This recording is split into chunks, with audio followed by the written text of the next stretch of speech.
The man leading the push for financial regulatory reform in the U.S. Senate is calling it quits. Senator Chris Dodd is going to announce today that he will not seek re-election in Connecticut. It's a decision with big implications for Wall Street.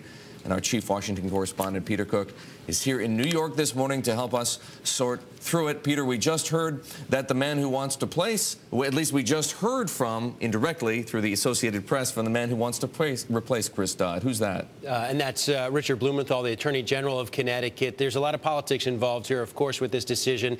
Chris Dodd had been running for a re-election, an uphill fight, Eric, down by as much as 11 percentage points in the most recent polling. This means his decision that the chances are Democrats will hold on to Connecticut, but there are more immediate implications for the financial services industry, financial regulatory reform. Chris Dodd had led that push, has been leading that push in the Senate, but he has been distracted by his re-election fight. Now he's able to devote his attention to financial regulatory reform. Some would say already, I've heard from lobbyists say this will be his legacy issue. They now expect him to devote his full-time attention to financial regulatory reform. So who replaces Chris Dodd in the Senate is a key question for Connecticut residents, but the key question for Wall Street and our viewers is who replaces him as head of the Senate Banking Committee, assuming, of course, that the Democrats keep a hold of the Senate. And that's not a slam dunk by any means at this point. We had another retirement announcement yesterday, Senator Byron Dorgan of North Dakota. The most likely candidates right now to replace Chris Dodd, assuming Democrats hold on to control of the U.S. Senate, would be Tim Johnson,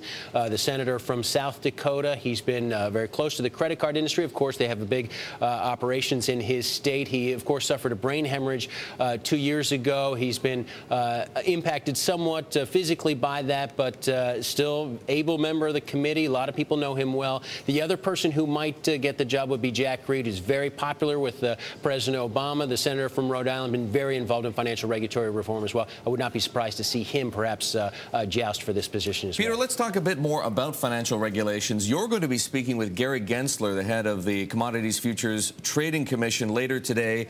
How does that fit in with what Chris Dodd has been trying to do and what may happen to financial regulatory reform as a result of his pending retirement? Well, Gary Gensler is a key player in this. He's been leading the push, arguably for the Obama administration, for greater regulation of over-the-counter derivatives. He's a Wall Street guy, spent 18 years at Goldman Sachs, yet he's been perhaps the loudest voice for greater regulation of these derivative contracts, wants fewer exemptions, more standardized contracts over clearinghouses, over regulated exchanges. He's likely going to talk about that in his speech today. We're going to ask him about that as well as another important issue, and that is position limits for energy traders. He's been arguing for that as well.